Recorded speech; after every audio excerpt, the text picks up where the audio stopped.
Hoje eu vou falar do RECT11, esse fundo imobiliário do setor híbrido, mas que na verdade ele tá mais para fundo imobiliário de tijolo do tipo escritório, porque ele é o peso maior dele aí na carteira dele. Então, comparando aqui com outros setores, é onde eu vou começar comparando aqui os fundamentos básicos dos FIIs e depois vou entrar mais aí adentro do relatório dele, o que está acontecendo com ele e falar um pouquinho sobre essa vacância, tá?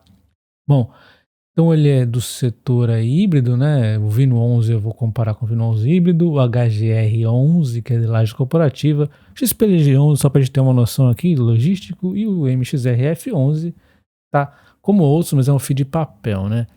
Bom, patrimônio líquido dele é 761, ok, aí é alto, né?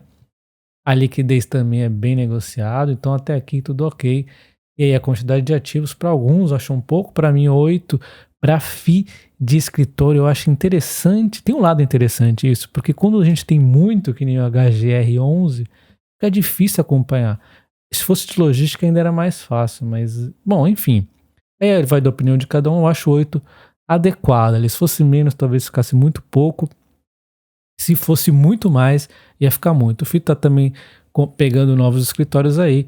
Vamos ver como é que fica, né? Por enquanto, mesmo que ficasse em 8, não seria tão ruim assim. Então, em quantidade de ativos, para mim, está ok, já que tem esse lado positivo que eu destaco. O dividend yield de 9,06 é alto, acima dos demais, acima o anual, né? Acima do VINO11, que está com 8,04, acima do HGR11, bem acima do XPLG e também acima do MXRF11.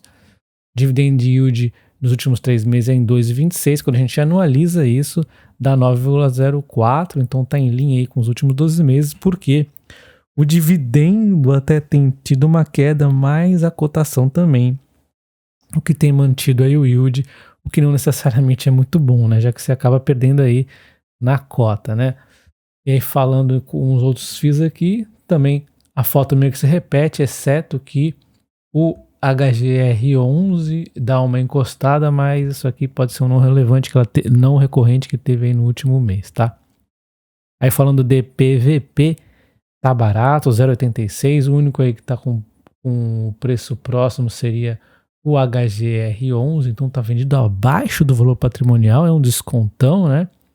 Desconto interessante, enquanto o VINO11, o XPLG11 e o MXRF11 aí estão próximos do valor patrimonial, que também seria até interessante, né?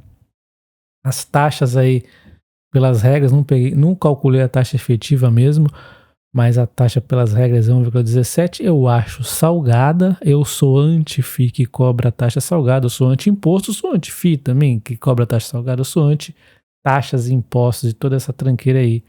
Eu não acho justo, a gente vai lá no exterior e vê taxas menores para coisas mais complexas. Bom, enfim, é um pouco alta. A taxa do VINO11 também, a taxa do HGR11 está aí no limite. SPLG11 também no limite, o MXRF11, vamos dizer aí que tá ok.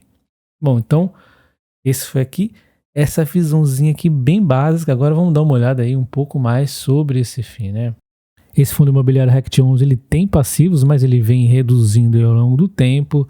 Os ativos dele têm 11% em CRIs, 88% em imóveis e 1% em outros ativos. E só o que ele tem de CRIs já supera aí mais da metade do que ele tem de passivo. Então não precisamos ficar muito alarmados. E aí, vendo em localização geográfica, ele tem uma diversificação aí média, né? Tem no Rio de Janeiro, tem em São Paulo. Então assim, eu não acho tão preocupante a diversificação assim, né? Como eu já disse, é bom para a gente poder acompanhar FIIs de escritório principalmente. Classificação dos imóveis aqui tem AAA e AAA, são de qualidades, né?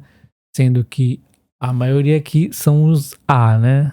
41%. A taxa de ocupação está em 33% de vacância. Então é aqui que a gente tem que estar concentrado se ele vai conseguir alugar esses imóveis. E aí 10% da receita é receita garantida, ó, mais um ponto de atenção aqui, né?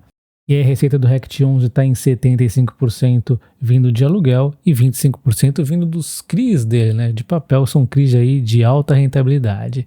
E aí vendo a vacância, que é um ponto importante, eu gosto de comprar fundos imobiliários que estão com vacância porque todo mundo acha ruim, e aí a hora que ele fica barato é bom para te comprar, começa a alugar e esse FII dá resultados melhores. Mas no caso de escritório a gente tem que ficar preocupado porque será que essa vacância vai ser facilmente realocada? Eu não sei, talvez até tenha que reduzir bastante os preços aí dos aluguéis, é um pouco preocupante. Teríamos que estar analisando cada um deles, mas o vídeo ficaria muito longo. Eu vou falar aqui do Parque Ana Costa, que foi o último que a Caixa desmobilizou e saiu de alguns escritórios, né? E agora está com taxa de desocupação em 44%, está ocupando 56%, né? A gente vê aqui que é relativamente caro aqui o metro quadrado de Santos, um cap rate aí alto. Eu não sei se vai conseguir manter esse cap rate. A região que tem esse prédio é legal, mas não é a top de Santos. Aqui tem os novos edifícios que eles estão adquirindo, né? A gente vê o dividendo reduzindo aí ao longo dos anos, e verdinho aqui 2021 também já volta a acontecer. Isso é devido aí também à desmobilização. Olha só, a gente vê aqui, ó, diminuindo em yield também recentemente. E aí, em breve, deve começar a cair mais ainda a cota se continuar desse jeito. O valor patrimonial era próximo a 96,44, agora 93,04, até que está se mantendo mais. Será que vai conseguir se manter com essa desvalorização aí dos imóveis? Caiu 33% aí de janeiro de 2020 até agora, bastante coisa. E assim, o legal de um FII de tijolo é que os imóveis costumam valorizar de acordo com a inflação, mas no caso dos escritórios ele tem aí esse desafio, né? Mas o FII a gente vê que já caiu 33%, eu acho que compensa bastante esse risco, né? Mas não é festa, tá? Olha, a gente vê aqui em termos de ocupação, aqui só falando da queda do preço médio de venda. Caiu em Brasília, que ele tem em Brasília, caiu no Rio, São Paulo também teve queda, tá? Aqui em locação caiu bastante também no Rio, caiu em Brasília, então, ó, bastante aqui no Rio, né? E o preço mais caro ainda é São Paulo, né? Mas a vacância já chega aí a passar 20%. E agora falando especificamente de Santos, falando em termos de valor por aluguel, a gente vê que aumenta pra caramba.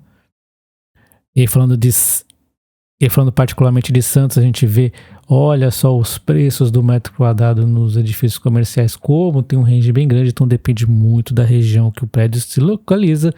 E outro ponto interessante é que o valor do metro quadrado tem caído muito por conta da pandemia também, mas isso aí já vem de antes, tá? O pré-sal subiu demais aí, então mesmo antes da pandemia a vacância já vinha aí da cidade ficando alta, porque construíram muito prédios achando que a cidade ia explodir de ficar rica, e não aconteceu tanto assim.